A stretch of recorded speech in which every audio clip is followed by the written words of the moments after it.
პლასმასის ჭურჭლის გამოყენება მომავალი წლიდან სრულად აიკრძალება. ახალი რეგულაცია კვებისთვის ერთჯერადად გამოსაყენებელ პროდუქციაზე გავრცელდება. მიზეზი ჯანმრთელობისთვის საშიში ნივთიერებების შემცველობა. ბოლო კვლევების მიხედვით მითითებული პროდუქტების ხშირი მოხმარება ჯანმრთელობის სერიოზულ პრობლემებს იწვევს, განსაკუთრებული აქცენტი რეპროდუქციულ სისტემაზე კეთდება.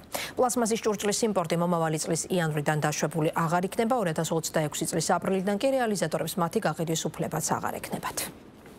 პლასტიკის ჭიქები, საწრუპები, კოვზები და ჩანგალი და თებშები. მომავალი წლიდან ამ საგნების გამოყენებაზე შეზღუდვები ამოქმედდება. კერძოდ, იანვრიდან იკრძალება იმპორტი. აპრილიდან კი ბიზნეს კომპანიებს პროდუქციის გამოყენება აიკრძალება და ვალდებული გახდება მომხმარებელს პროდუქცია უსაფრთხო ეკოლოგიური მასალით დამზადებული ჭურჭლით მიაწოდოს. ესაა მაგალითად მუყაოს ჭიქები, ხისგან დამზადებული საწრუპები. რაც შეეხება ბოთლებს, როგორც სოფლის მეურნეობის მინისტრის მოადგილე განმარტავს, რადგან ეს პროდუქცია ადგილობრივი წარმოებისაა, რეგულაციის ფორმებზე ახლა მიდის მუშაობა.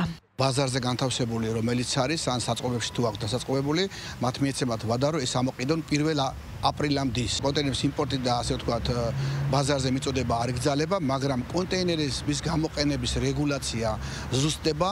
ეს სურსაც უნდა იყოს გამოყენებული ისეთი კონტეინერი, რომელიც არის სურსათთვის განკუთვნილი და ასევე ის უნდა იყოს შეფუთული შეთავაზებამდეს. ბოთლებთან დაკავშირებით მუშაობა მიდის ჯერ. აქ შეიძლება შეზღუდვაზე იყოს საუბარი, გარკვეულ სექტორებში შევზღუდოს მისი გამოყენება და აქცენტი გაკეთდეს სახელმწიფო დაწესებულებებზე. რაც შეეხება ასე ვთქვათ, რესტორნების ქსელი და სასტუმროების ქსელი, მათთან მიმდინარეობს მოლაპარაკება და გარკვეული სამუშაო ჯგუფის პირობებში შევეცდებით, რომ ეს საკითხი გავწოდოთ.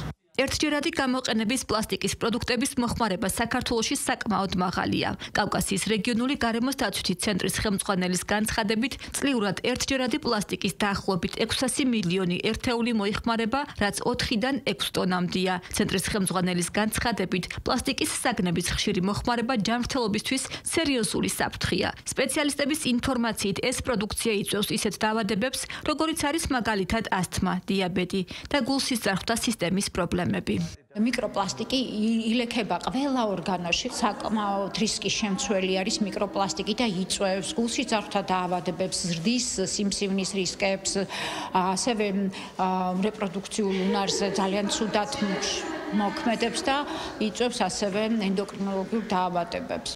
გარემოს დამცველების ინფორმაციით, ერთჯერადი მოხმარების პლასტიკის პროდუქტები ნეგატიურ გავლენას ახდენს არა მარტო ადამიანის ჯანმრთელობაზე, არამედ გარემოზეც. ადგილობრივი და საერთაშორისო ორგანიზაციის კვლევით, საქართველოში სანაპიროს და მდინარის აუზის დამაბინძურებლების 80-დან 88%-მდე პლასტიკის ნარჩენებზე მოდის. მათივე ინფორმაციით, შავი ზღვის ფსკერი მთლიანად პლასტიკის ნარჩენებითაა დაფარული, რაც სპეციალისტების განცხადებით თევზების ორგანიზმში ხვდება. მათივე თქმით, მიკროპლასტიკი ზიანს აყენებს ცხოველებსაც.